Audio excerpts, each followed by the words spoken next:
Ini adalah pertama kali seumur hidup dalam sehari saya dipestakan ulang tahun 2 kali. Tadi siang saya sudah dipestakan oleh Pak Kapolda dan malam ini oleh Bu Gubernur. Mudah-mudahan nanti tidak jadi masalah dengan istri saya, karena dia sendiri belum pernah memestakan saya seumur hidup.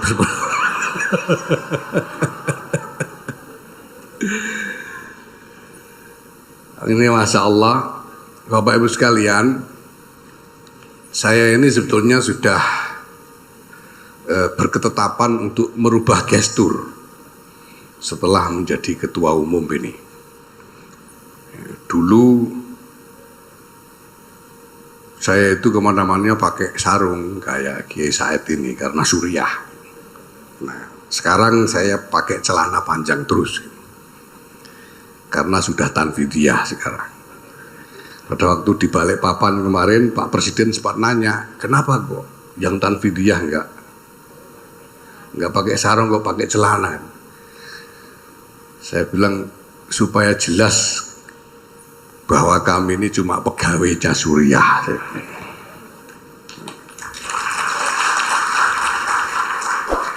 Tapi ternyata ada yang tidak mau juga, ini luar biasa ini. Sebaliknya justru Pak Sekjen ini sekarang kemana-mana setelah jadi Sekjen malah pakai sarung terus. Ini saya agak curiga ini, jangan-jangan muktamar depan beliau ingin mencalonkan diri sebagai Rois Am ini.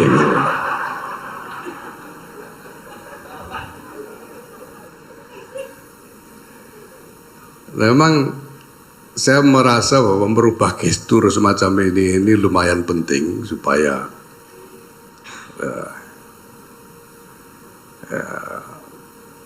ya ada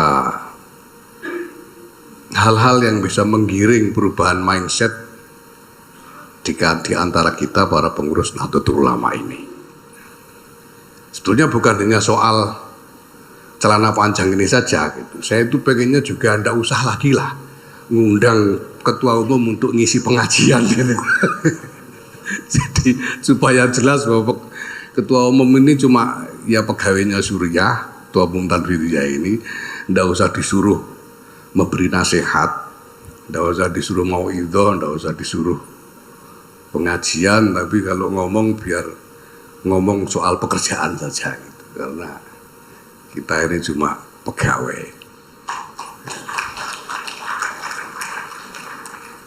Nah, maka berkaitan dengan pekerjaan itu, ini saya perlu membuat klarifikasi yang saya kira relevan untuk disampaikan pada kesempatan malam hari ini. Yaitu kenapa saya, terus terang saya yang minta kepada Rois Am dan anggota Formatur agar Ibu Khofifah Indar Parawansa dimasukkan sebagai salah seorang ketua Tanfidiyah PBNU, sehingga Ibu Khofifah ini menjadi perempuan pertama yang ditunjuk sebagai ketua Tanfidiyah pengurus besar Nahdlatul Ulama. Lah Bu Alisa gimana? Yang kedua Bu Alisa.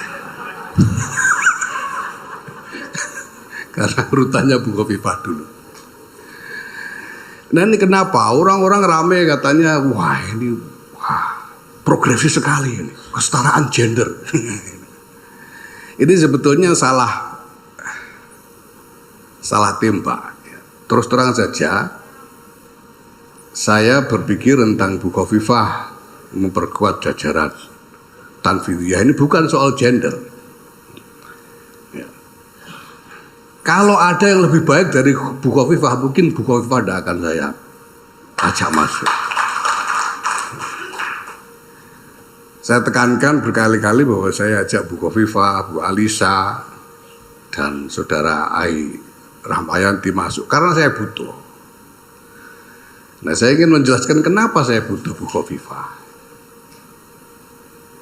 Bapak Ibu sekalian saya hormati, Nahdlatul Ulama ini saya sudah membuat menulis satu buku yang saya beri judul Perjuangan Besar Nahdlatul Ulama, dan di dalam buku itu saya menyampaikan gagasan tentang governing the NU, mengelola NU ini laksana pemerintahan. Kenapa? Karena saya melihat bahwa kewargaan NU ini bukan keanggotaan. Karena yang kita punya adalah orang-orang yang mengidentifikasi diri sendiri sebagai warga NU.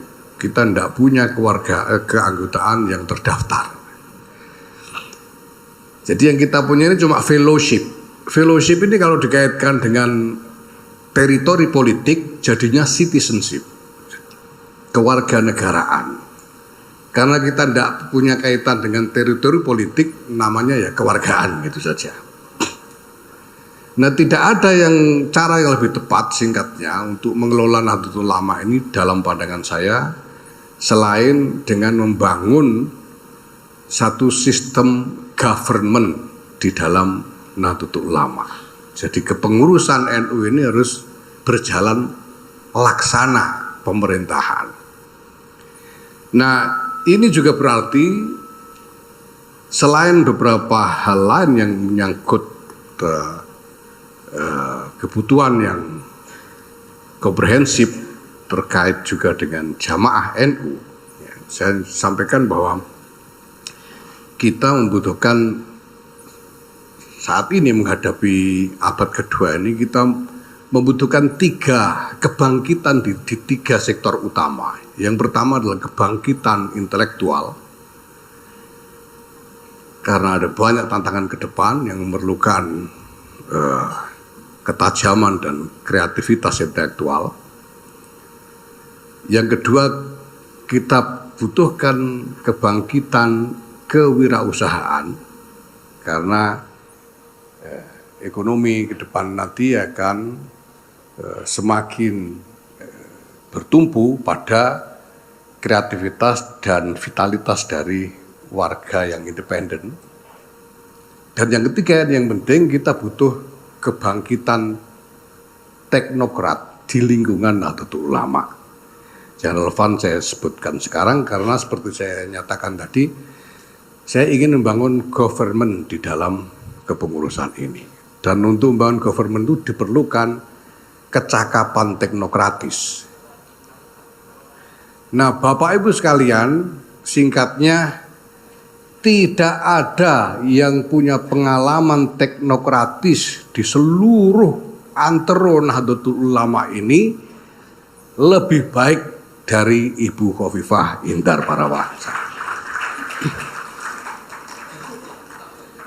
Dulu itu saya pernah ngobrol berdua dengan ayahnya Mbak Lisa dan Mbak Yeni ini.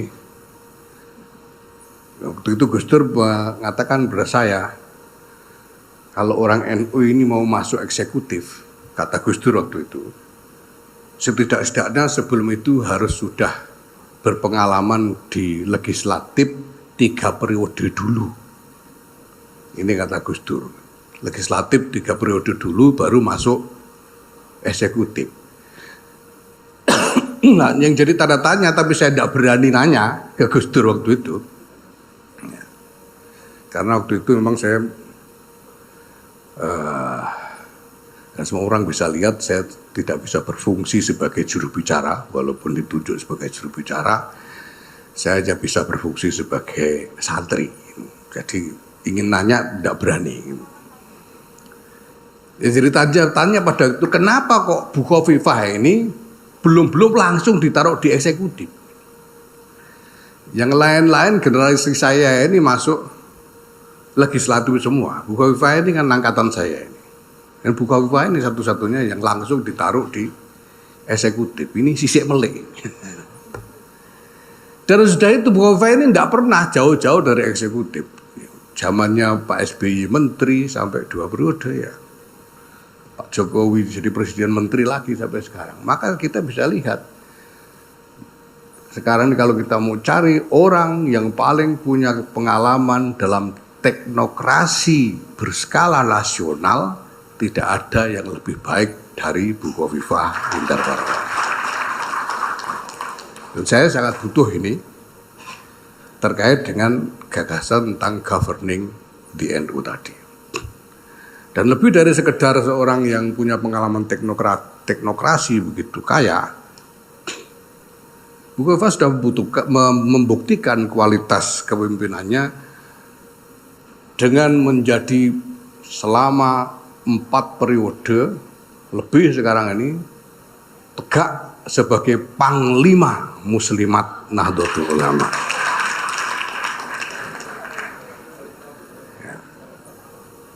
Ini jarang, ini sulit dicari tandingannya ini. Beliau hanya bisa disaingi oleh Ibu Nyai Mahmudah Mawardi. Nah, karena itu ini kalau ini soal pribadi Bu Khofifah, saya tidak rela Bu Khofifah hanya berhenti menjadi Panglima Muslimat NU saja. Saya ingin kepanglimaan Bu Khofifah ini berkembang lebih jauh. Karena saya butuh ada kebangkitan teknokrasi di dalam lingkungan Nahdlatul Ulama, saya berharap sebetulnya Bu Khofifah ini nanti bisa mengajarkan pengalaman teknokrasinya kepada jajaran pengurus Nahdlatul Ulama. Jadi nanti saya berpikir bahwa kita akan adakan pendidikan teknokrasi di lingkungan pengurus.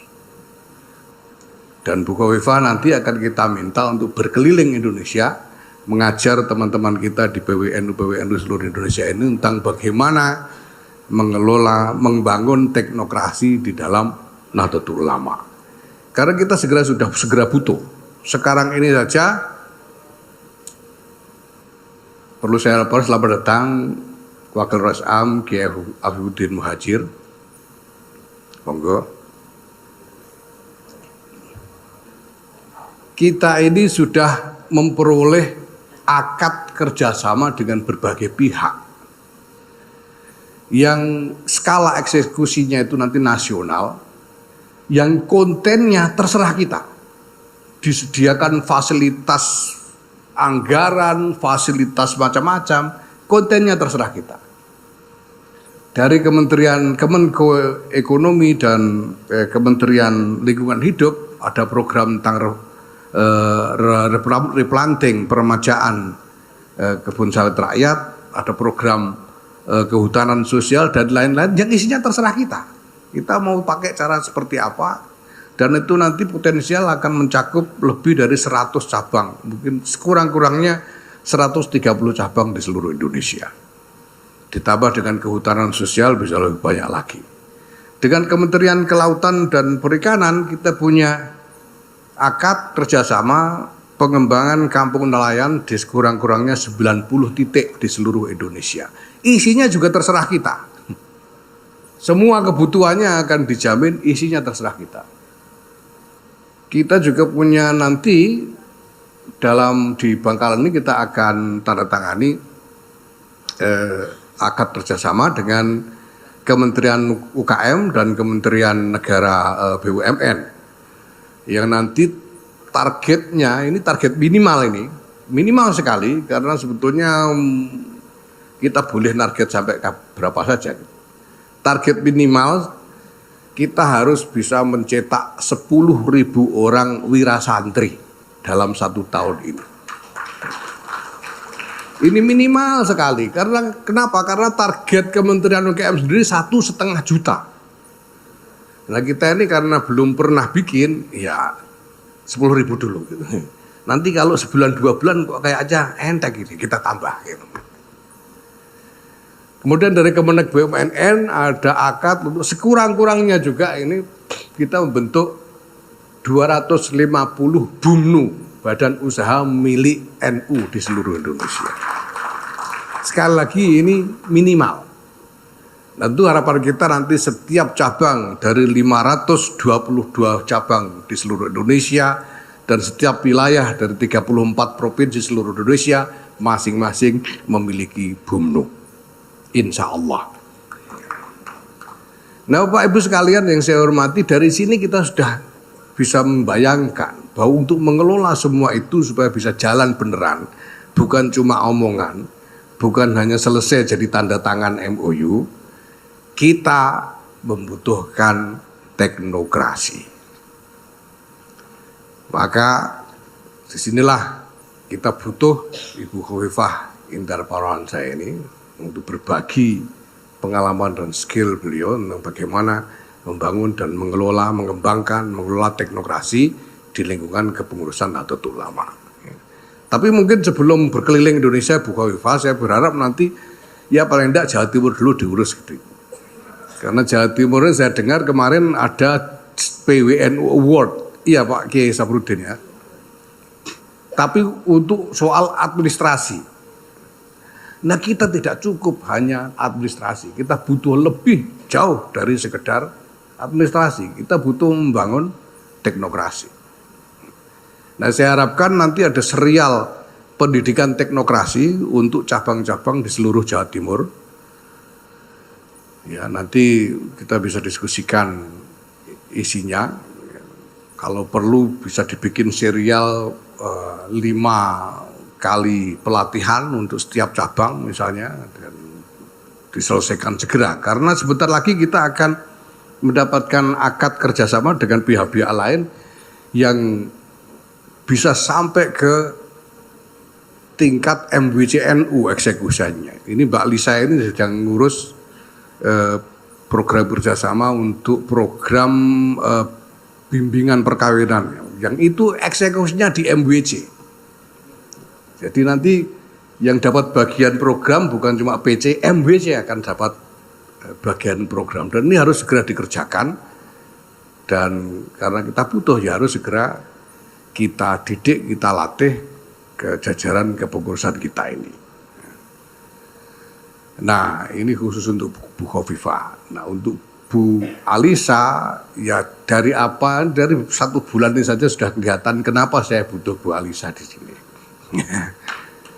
Karena dari rangkaian peringatan Harlah dan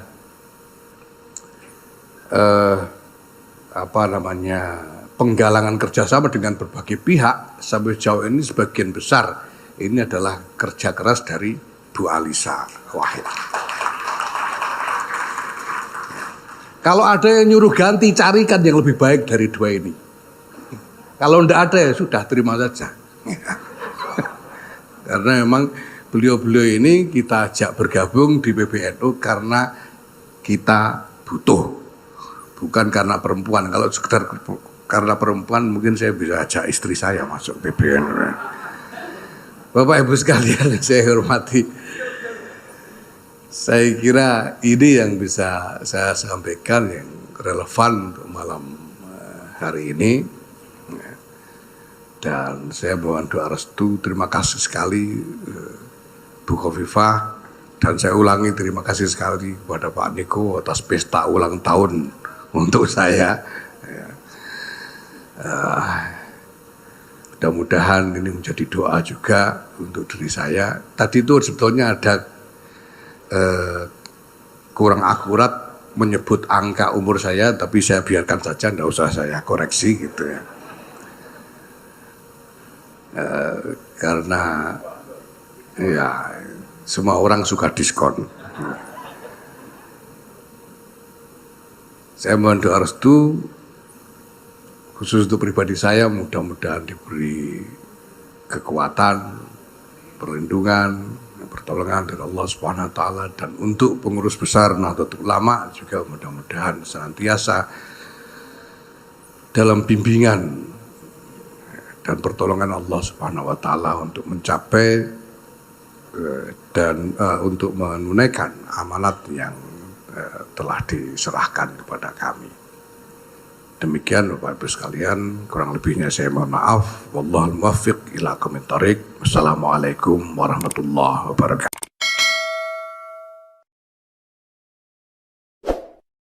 Bismillahirrahmanirrahim. Assalamualaikum warahmatullahi wabarakatuh. Waalaikumsalam warahmatullahi wabarakatuh. Saya sengaja berpenampilan gini biar seperti kiai. Iya. Tapi saya lihat-lihat kok kiai nggak ada yang seperti saya. Pak bisa mohon izin. Ya, saya mohon izin mau lepas masker. Tadi mic yang situ setelah dipakai disemprot. Iya. Gantian kan tadi dari Gus Ipul, mana Gus Ipul? Setelah Gus Ipul disemprot. Bukoviva pakai di steril lagi. Gus Yahya pakai steril. Iya. Nah kita sebelum masuk malah saya yang disemprot. Apa saya dikira mic gitu ya. Alhamdulillah. Tapi senang sekali pada malam hari ini walaupun agak bingung. Saya dalam 3 hari ini bertatap muka langsung dengan Bukoviva 3 kali. Iya. Hari Minggu saya ketemu beliau. Iya. Saya pakai batik. Iya. Tadi pagi Acara. saya diundang di BPSDM Jatim. Ketemu beliau lagi. Saya pakai jas. Iya. Malam ini saya bingung, makanya saya kombinasi. Saya pakai bawah batik atas jas. Ini kalau sampai saya besok diundang lagi, 17 ketemu lagi. Nah ini saya bingung pakai apa lagi. Mungkin saya pakai jas saya yang batik. Biar pas ya Pak ya. Sebenarnya lebih bukan Tapi pakaian.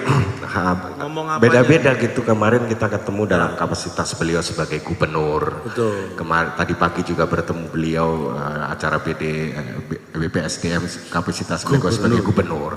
Sekarang agak berbeda. Ini ada kaitannya dengan NU. NU acara. Jadi beliau hadir di sini sebagai Guber NU R. Ya. Jadi agak beda. Jadi ada NU-nya kalau malam hari ini. Guber NU R. Ya. Jadi beda ya Pak ya. Walaupun sama-sama gubernur kali ini Guber NU R. Ya. Karena memang terus terang saya itu paling seneng kalau diundang NU itu. Iya. Acaranya mesti malam ya kan. Waktu kapan? Pak Deisya. Gitu. Paling seneng saya, fleksibel. Tapi makanya kaitannya NU dengan NKRI itu nggak bisa dipisahkan. Iya. Karena sama-sama NKRI itu berdasarkan undang-undang. Iya. Lah kalau NU senengannya yang undang-undang. Itu sama. NKRI dan NU itu nggak terpisahkan. Jadi memang sama. Wah. Jadi, seperti yang disampaikan oleh Gus Yahya bahwasanya teknokrat bagaimana orang NU masuk ke pemerintahan itu Betul. pas. Karena selalu taat yang namanya undang-undang. Undang-undang. Indonesia ada undang-undang 1945. NU sama. Apa? Undang-undang biasanya Pak Deisya. Ya kalau itu diterjemahkan ke angka ya jam 19.45 juga. Pak Deisya itu hampir sama juga. Jadi Sama. Jadi undang-undangnya sama-sama 1945 ya. Jam berapa? Bahkan NU ini Iya. didirikan Didirikan. itu nggak jauh dari Pak Deisya. Jam berapa? 1926. Itu Pak Deisya juga. Makanya kalau NU undang-undang cara kaji jam piro Pak Deisya. Itu udah paling pas itu. pokoknya NU kalau undang-undang pasti Pak Doisa. Iya. Saya Bahasa Arab juga gampang berarti ya. Oh saya kalau pidato biasanya kan tahu sendiri sambutan-sambutan. Bahasa Arab ya. Subuh gitu. Kalau Pagi gitu pagi. selamat pagi ya bakdo subuh, Selamat siang gitu. bakdo duhur, Sore gitu. bakdo asar. Enak pokoknya ya. Ya, Pak. pokoknya enak. Pokoknya pakai bakdo udah beres itu. Makanya kaitannya erat antara NKRI dengan NU itu karena seperti itu. Makanya saya juga terlahir dari keluarga NU dan sejak kecil saya memang NU saya sampaikan juga. Iya. Boleh tepuk tangan Bapak Ibu. Punyai luar biasa sehat selalu. Ya itu sejak kecil saya memang NU banget ya kelihatan. Nuwakal saya itu. Sejak kecil. Kalau teman saya sampaikan, teman saya itu cuma nakal biasa. Saya tuh nakalnya NU, nuwakal. Nuwakal pol ya. Oh, nakalnya Kalau udah- nurut juga nurut. Nurut. Pokoknya saya itu NU banget lah. Nuwakal. Jadi tapi sebenarnya saya baik kan. Baik. Baik di sekolah maupun di rumah nuwakal. Tapi yang penting baik. Tapi senang Pak ya, kita beda diundang instansi, kemudian diundang itu kan beda kalau sama yang diundang NU gitu kan. Beda. Kalau saya Mikirnya udah beda, orientasinya gitu kan. beda. Kalau saya diundang NU itu apa ya? Ini sebuah ibadah. Ibadah. Jadi kalau masalah bayaran itu ya hanya syarat sahnya ibadah.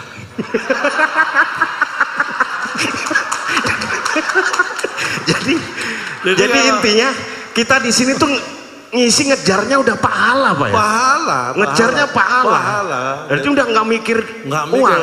Uang itu hanya syarat sahnya itu. Ibarat sholat. Ibarat itu wudunya. jadi tampil ini adalah sholatnya. Syarat sahnya itu wudunya. Berarti uang itu wudunya. Wudunya. Oh ya. Makanya mohon maaf, kau jangan sampai kentut loh. Kenapa? Ayo wudu lagi. Kasihan panitia kalau bolak-balik wudu. Bolak-balik wudu. Kasihan dengan panitia ya. Kasihan. Tapi tenang, tadi udah disampaikan Gus Ipul, udah aman Gus ya. Aman tadi. Gus Ipul Muktamar minta setahun bisa 2 kali tadi katanya. Semakin sering nggak apa-apa lah. Tapi yang jelas tadi udah diberesin sama Bu Khofifah kan. Iya. Kalau bisa sisa-sisanya. Tapi paling enak NU itu sisa-sisanya, saya ambil sisa-sisanya. Biasanya banyak sisa-sisa. Kalau acara NU ya, kenduren apa undangan gitu ya. Banyak. Jadi kalau tadi kayak Gus Ipul menyampaikan, ya terima kasih dan nanti selesaikan ya sama sisa-sisanya. Itu berarti Bu Khofifah, lu wakeh. Kata sisa-sisa itu artinya banyak. Makanya saya kalau itu paling seneng dapat sisa-sisa, mesti banyak. Iya. Apalagi bisa tampil di hadapan pengurus besar Nahdlatul Ulama yang hadir di sini, Pak. Ini luar biasa memang, saya juga merasakan seperti saya sampaikan di adalah yang tahun berapa, saya sudah lama ini ya. Di Keramat waktu itu. Ya. Ini salah satu organisasi masa yang pengurusnya pakai pengurus besar. Makanya saya merasa terurusi gitu, karena saya kan besar. Jadi merasa kayak diurusi oleh NU gitu, karena pengurusnya pengurus besar. Pengurus besar. Makanya saya sejiwa dengan NU. Bapak saya itu NU, ya. Ibu saya itu juga dulu muslimat. Nah, istri saya itu, waduh, istri saya itu hampir tiap hari acara yang skincare aja pakai yang NU, ya. Nuskin. Istri saya itu skincare-nya aja pakai produknya NU. Nuskin. Itu bukan produknya NU. Bukan ya. Saya pikir kalau yang ada NU-nya itu produknya NU. Loh, tapi biasanya kan dipanggil Nyai. Kalau Bapak kan kalau di istilah di itu udah kayak Gus gitu, dipanggil. Saya sering, dia memang dipanggil Gus. Masa? Lu sering dipanggil Gus Ipul, dipanggil Gus Yahya, sering saya. Maksudnya orang manggil Bapak Gus. Oh enggak. Oh, tapi sering dipanggil Gus. Kadang sering Mbak, dipanggil Mbak. Kok dipanggil Mbak? Mbak Yeni, Mbak Alisa juga sering manggil saya. Dari sini ya. Pokoknya saya itu kewampang kok. Dipanggil itu mesti noleh. Kalau dipanggil noleh gitu ya. Kalau manggil gini, mau di lingkungan NU kan biasanya ada Gus, Yai, Nyai. Nah, istri biasanya manggilnya Nyai gitu. Kalau Bapak di rumah manggil istri Nyai? Saya panggil istri Nyai. Tapi sering Bapak yang dipanggil ya? Ya, tapi dia kalau manggil saya, gitu. Saya panggil Nyai, jadi manggil saya, gitu. Tapi saya noleh. Noleh gitu Pak. Makanya istri saya itu luar biasa. Istri saya itu apa ya? Nggak tahu kerjanya di mana, tapi di dinas pajak kalau nggak salah. Kenapa? Tiap hari majekin saya tuh. Saya bekerja di dinas pajak itu, tapi luar biasa. Hampir tiap hari dulu tuh acara ada aja, yang walimahan lah, yang ngaji apa ikut apa, nggak pernah pamit, Gus. Jadi nggak pernah pamit. Sama mereka itu tiap hari pergi, saya ditinggal, nggak pernah, saya marahin tuh, nggak pernah pamit. Nah, alhamdulillah sekarang udah, kan gitu itu nggak semua harus dihadiri ya, dipilih-pilih lah, nggak selalu harus ada undangan hadir. Akhirnya sekarang udah nggak pernah. Wes, nggak pernah pamit. Nah, alhamdulillah lah wajar. Akhirnya saya lebih marah lagi, om pergi kok nggak pernah pamit. Saya bilang surganya istri itu dari suami. Wes. Sekarang udah alhamdulillah udah nggak pernah lagi. Pamit. Nggak pernah pulang. Tambah runyam.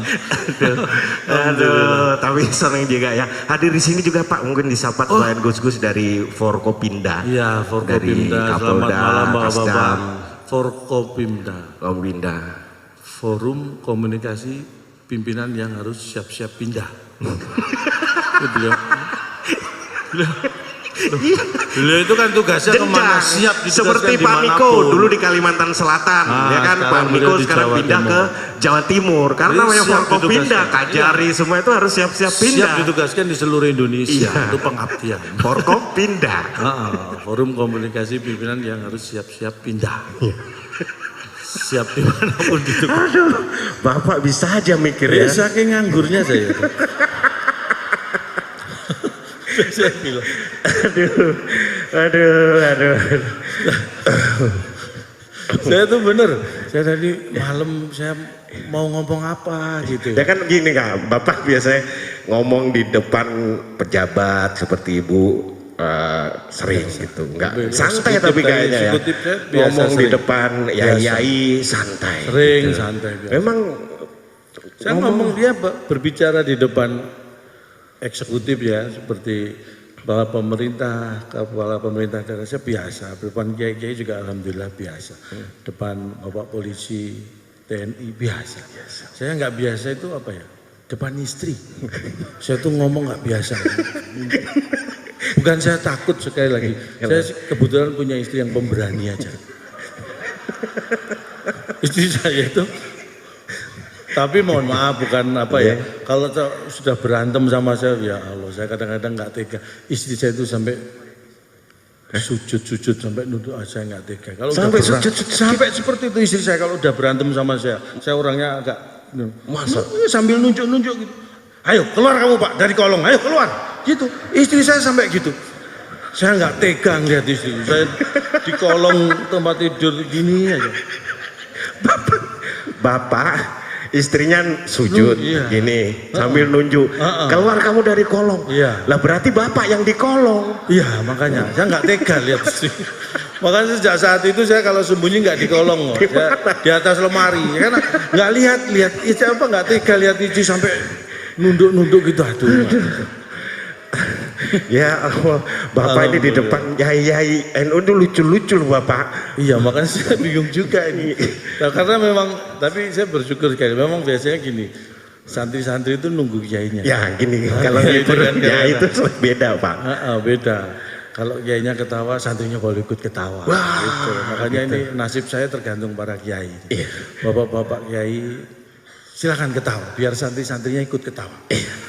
Tapi kadang ada yang yainya nggak ketawa, tapi santri-santrinya ketawa. Gitu. Nah itu nggak benar. Kenapa? Itu santri ngetawain kiainya, nggak boleh, nggak boleh itu, nggak boleh, nggak sopan. Jadi supaya itu nggak terjadi ya, lebih baik bapak kiai-kiai ini yang memulai dengan tertawa. Itu selain meringankan beban santri juga meringankan tugas saya. Gitu. Tapi ada satu hal yang beda ya dari Bapak ini. Ini satu-satunya kita kan sering ngejob bareng ya.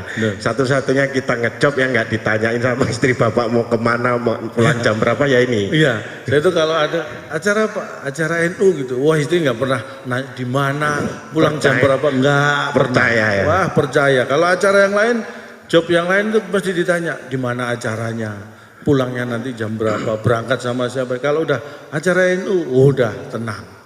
Waktu itu pernah kan di Jakarta, acara NU, terus loh kok kemarin katanya dari Holy Wings, oh iya saya ikut Gus Miftah, saya bilang. Aduh, aman, sudah aman pokoknya dulu. Tapi memang kan sering kan Bapak ditelepon, terus Bapak juga telepon istrinya kalau kemana ya, pamit karena harus pamit kemana-mana. Saya itu kemana-mana kalau sama istri komunikasi nggak pernah lepas. Makanya bukan pamit ya, kayak gini aja istri saya mesti telepon. Tapi namanya telepon tuh kadang-kadang nih Bunyai nggih, telepon tuh di tangan Bunyai sama di tangan, maksudnya di tangan wanita dan laki-laki itu pemakaiannya sama, alat komunikasi, tapi motivasi memakainya itu yang kadang-kadang beda. Ini contohnya di keluarga saya mohon ya. Kalau istri telepon saya, itu tujuannya motivasinya adalah supaya hatinya tenang, pengen tahu keadaan suaminya sedang di mana, dalam keadaan bagaimana, supaya hatinya tenang. Oh ya. Itu kalau istri telepon. Jadi kalau misalnya istri telepon saya, di mana Pak? Ini di Gedung Gerahadi acara. Oh tenang. Hati istri saya tenang karena tahu suaminya sedang baik-baik saja, sehat, sedang bekerja. Iya. Itu kalau telepon di tangan wanita. Tapi kalau telepon di tangan laki-laki, sama tujuannya, supaya hati saya tenang. Tapi motivasinya adalah untuk memastikan istri tidak ada di sekitar saya. Supaya hati saya tenang. Gitu. Jadi kalau, nah itu ya ada tunjuk-tunjukan itu loh. Ayo sampai gitu. Itu. Banyak begitu bawa biasa Pak. Jadi kalau saya telepon istri, Bu di mana? Di rumah lagi masak. Oh tenang ya. Iya. Bener. Iya. Kalau Bu di mana? Oh ini lagi di Tunjungan Pasar. Pindah mal yuk istri saya di sini. Nggak tenang saya. Gitu. Nah ini yang ketawa ini biasanya merasakan yang sama Pak ya. Nggak apa-apa itu alami. Alami ya. Gitu. Semua orang mengalami ya. Nanti akan saya kasih tipsnya bagaimana menghilangkan kalau diundang lagi. Apalagi di sini juga Pak, di sini juga hadir semua perwakilan dari PWNU dari seluruh Indonesia. Luar Selamat datang biasa. semuanya. Selamat datang di Surabaya. Di Jawa Timur. Jamuannya luar biasa tadi disampaikan, sambutannya ada videonya juga. Saya disambut dengan bis juga tadi. Bisa Pak? Bismillahirrahmanirrahim. Gitu. Tenang saya. Tenang jadi ayem lah ya. Saya. Dan ada sentra mata kerajinan termasuk kita tadi minum minuman. Itu yang jamu itu yang warna coklat itu tadi itu khusus dari Bukoviva. Itu sangat terasa itu manfaatnya. Kalau minum itu? Begitu diminum itu bisa langsung menghilangkan itu isi gelasnya. Langsung hilang. Bukan menghilangkan penyakitnya, menghilangkan. Ya, itu insya Allah juga. Tapi yang paling jelas begitu saya minum, isinya hilang. Itu pertama. Itu paling terasa. Memang dalam sekarang kan yang sehat Pak, herbal gitu. Sehat itu penting, makanya kalau sehat saya memang menghindari yang kimia-kimia nih Bapak-bapak Ibu-ibu. Saya lebih suka yang herbal karena saya itu walaupun muda, penyakitnya lebih banyak akbar daripada saya. Ini asam urat udah mulai koleksi. Ya kadang Pak gitu kan orang sepuh-sepuh tuh biasanya gitu dipegang sakit seperti itu. Oh, kamu? Ya kadang ini dipegang sakit agak kaku-kaku gitu. Oh itu namanya asam urat. Iya. Di mana? Di sini. Biar enggak. Mungkin bapak-bapak yang punya asam urat. Ini saya punya sedikit. Kalau masalah kesehatan sedikit banyak saya tahu sedikit. Banyak apa sedikit? Sedikit. Bukan sudah saya sampaikan. Soal kesehatan sedikit banyak saya tahu sedikit. Berarti tahunya sedikit. Ya tapi kan yang penting tahu walaupun sedikit. Kalau asam urat gimana? Ya, di sini. Gampang itu. Pakai apa? Bapak Ibu tahu emping belinjo? Tahu. Kamu beli satu toples, kamu makan habisin sendiri. Itu malah sakit. Itu besok langsung turun asam uratmu. Turun. Iya. Betul. Di mana asalnya? Paha. Besok udah langsung turun rata sampai kaki sini. Saya jamin udah. Pengen turun kan asam uratnya? Ya itu udah emping itu. Begitu dimakan langsung turun. Bapak langsung batuk ya. Lainnya pakai batik, Bapak pakai batuk ya. Batuk di masa-masa seperti sekarang itu selalu menarik perhatian. Begitu batuk langsung noleh. Siapa yang batuk tadi? Tapi memang itulah ya, makanya sehat itu penting. Apalah artinya uang ya, kalau kita nggak pegang. Buat apa ya? Bunyai dan langsung setuju. Bunyai. Apalah artinya uang kalau? Bunyai itu dihormati sekali Pak Bunyai. Oh iya, Bapak. Makanya saya kalau di rumah manggil istri saya kan Nyai. Oh Nyai. Oh iya dong. Oh, Nyai apa Pak? Ya Pak saya panggil Nyai gitu bisa weneng istri saya panggil Nyai. Karena jarang saya panggil. Jadi sekali panggil langsung seneng ya.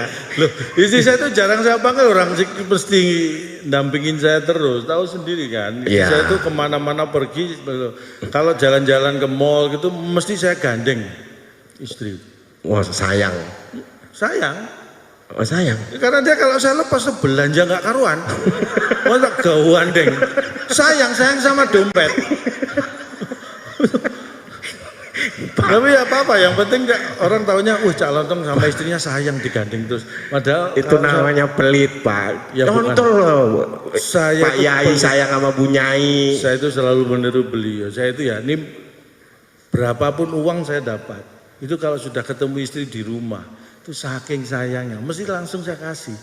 Masa? Terus saya itu pulang malam, habis kerja, sampai rumah buka pintu, dibuka ini begitu lihat, aduh saking sayangnya, misalnya nih di dompet ada uang 1 juta aja misalnya, langsung saya ambil dompet, saya kasih 50.000. Pelit. Loh sayang, maksudnya sayang kalau dikasihkan semua, harus ada rasa sayang.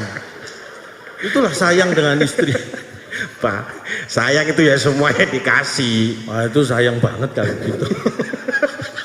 Sayang banget. Terus kita tangan dapat di atas itu lebih baik daripada tangan di bawah. Maksudnya ngasih itu lebih baik daripada minta.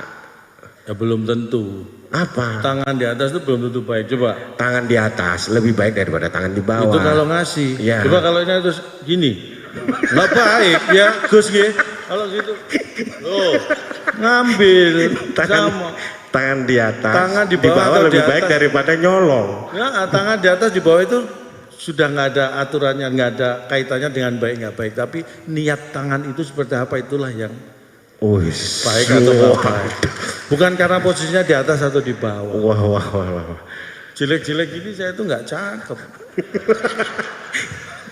Ya iyalah jelek-jelek nggak cakep. Tapi alhamdulillah ya besok harlah ke-99. Ya kita ini di sini untuk salah satu buat acara besok di Bangkalan harlah ke-99. Oh tapi mohon maaf, ya, besok ini perlu saya sampaikan, besok saya memang nggak bisa hadir di Bangkalan. Oh. Karena memang nggak diundang. Saya sampaikan aja. Kalau diundang hadir. Kalau diundang ya saya usahakan. Saya itu kalau diundang apalagi Gus Ipul, Bu Kofifa itu waduh. Langsung ya. Ya walau apa sesibuk apapun nganggur saya tinggal. Benar. Untuk bisa hadir di sini. Pokoknya waktu kalau udah diundang beliau udah set langsung. Langsung. Bisa, pasti bisa. Pasti bisa. Saya artis serba bisa kok. Diundang tanggal berapa aja bisa. Itu serba bisa. Serba bisa. Acaranya mundur berapa kali pun saya tetap bisa. Saya artis serba bisa, saya buktikan. Kalau mau ngetes ya Pak ya? Kalau mau ngetes, tapi alhamdulillah ini tadi ada tumpengan juga. Iya. Syukuran. Sugeng Milad. Bapak Gus Yahya. Iya. Gus Yahya nyun sewu yuswa ini pinten? Umur 56, usia 56 yang pas. Oh itu usia sangat pas itu untuk menginjak ke 57. Itu luar biasa. Iya. Itu pas itu dah. Itu usia 56 itu usia yang sangat pas untuk menginjak ke 57. Karena kalau dari 55 nggak bisa ke 50. Loncatnya kejauhan. Iya benar. Tepat. Luar biasa. Sama dengan NU kan 99. Iya. Nggak terasa ya, padahal tahun kemarin itu 98 loh ya. Tahun itu udah setahun. Nggak terasa. Sekarang 99. Ya, sudah kan ya hampir seabad ini, luar biasa. Saya ingat betul itu tahun 1926 berdirinya NU. Kamu tahu nggak berdirinya NU? Ah ini Bapak tahu ceritanya? Oh, nggak tahu Pak? Enggak. Saya tanya siapa ya? Tahu dong ya. Seperti tadi Gus Yahya mau bikin buku tadi loh. Bagaimana nanti ada termasuk ada juga. Oh iya saya itu juga. Gus Yahya tadi menyampaikan dan nulis buku. Iya benar-benar. Saya juga menulis buku. Buku saya itu tentang ini untuk hubungan rumah tangga tapi suami istri. Jadi kiat-kiat menaklukkan istri. Wes, udah kiat-kiat sudah dicetak, sudah ada di toko buku. Nyarinya di bagian dongeng. Karena menaklukkan istri itu adalah masih dongeng sampai sekarang. Saya belum bisa. Belum kesampaian. Nyarinya bukan di buku ilmiah. Bukan ilmiah, itu dongeng. Itu hanya khayalan ya. Khayalan belaka. Iya. Tapi luar biasa. Karena Unyai ini luar biasa. Makanya tepuk tangan buat beliau. Unyai. Loh, wanita-wanita luar. Beliau itu kalau keluar Unyai. Begitu di rumah. Banser. Beliau itu enggak. Pak Kiai nggak ada yang berani ngelawan. Apa kata Bunyai juga ya? Pak Kiai itu. Orang. Saya itu juga alhamdulillah saya dikaruniai. Tapi istri saya itu memang nggak tahu ya. Apapun kondisinya buat saya nih istri saya itu paling cantik sendirilah. Masa? Makanya saya larang kumpul sama teman-temannya punya. Karena begitu kumpul sama temennya jadi nggak cantik. Oh, paling cantik sendiri. Udah kamu sendiri aja itu paling cantik.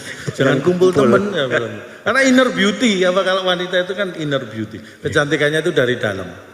Makanya saya larang keluar rumah. Begitu keluar, kamu cantiknya dari dalam aja. Jangan keluar gitu kan. Makanya kalau keluar sering pakai helm istri saya.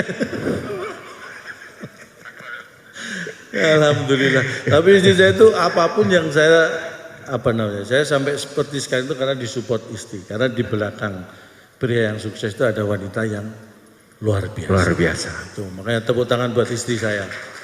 Ini jarang nih saya minta tepuk tangan buat istri saya itu jarang. Buat wanita, buat istri saya. Ini khususnya istri saya, tapi wanita itu memang luar biasa. Istri saya itu olahraganya yang kuat, Gus. Istri saya itu lari. Mulai minggu lalu sampai sekarang belum balik. Kuat larinya. Itu minggat namanya.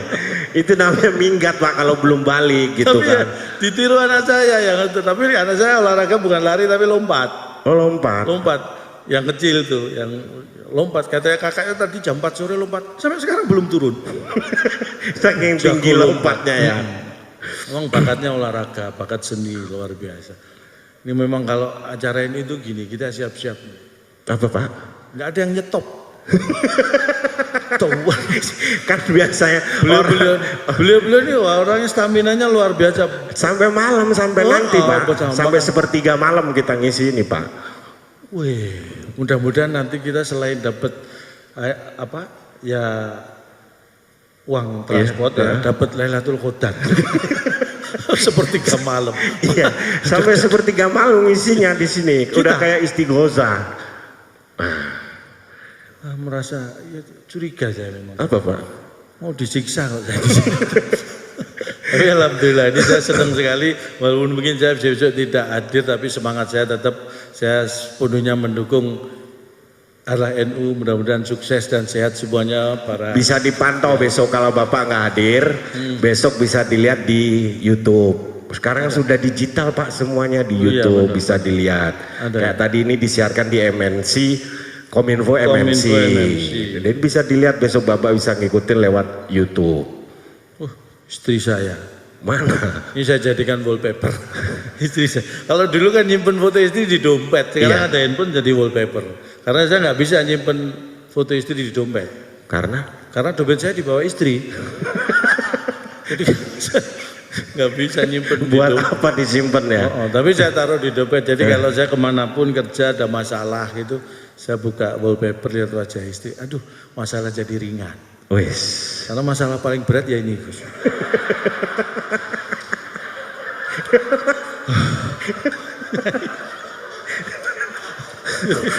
Jadi kalau saya ada masalah gitu, kerja ada masalah, buka handphone lihat wajah istri.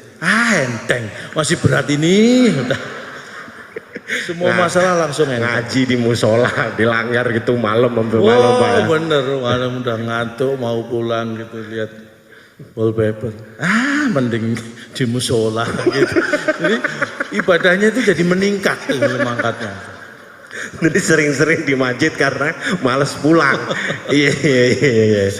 Saya sebenarnya nggak males pulang, tapi dulu kalau saya itu kan awalnya orang entertain dulu, jadi apa ya?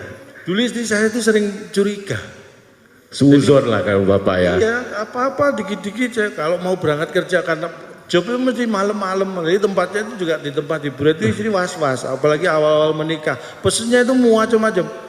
Pak, kamu nggak boleh ini loh, main judi. Iya, padahal saya nggak main. Pak, kamu nggak boleh loh, minum-minum. Iya, enggak. Pak, kamu nggak boleh loh, main perempuan. Iya, enggak. Curiga itu loh. Nah, pernah pas saya berangkat, ini mohon maaf, ketemu di trotoar tuh malam-malam orang. Mas, ini kamu punya rumah? Enggak, saya tidur di trotoar Pak. Tak kasih 50.000, kamu pasti judi. Saya nggak pernah judi Mas.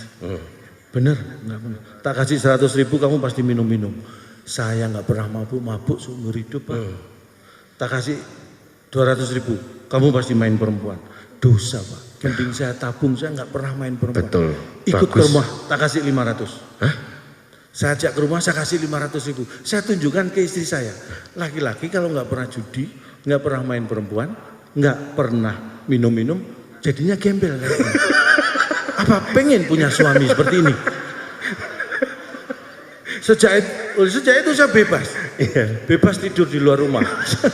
Boleh masuk. Biar nggak selalu dicurigai Pak ya, karena kita itu kadang saya gini. beri pelajaran, nggak ngapa-ngapain dicurigai. Betul. Itu yang kadang-kadang ya, itu suzon. Memang ya itu karena sayang, karena cinta, tapi kalau kadang-kadang berlebihan. Jadi Pak nggak boleh minum. Istri saya itu kalau dulu orangnya memang awal-awal ya belum punya rumah dulu. Pak kamu jangan minum-minum, ditabung aja tuh buat beli rumah.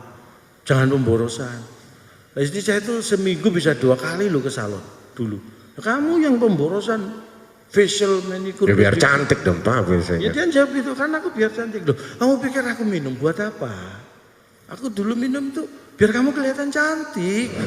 Kalau tujuannya sama, salah satu aja biar nggak boros. Bapak bercanda Pak.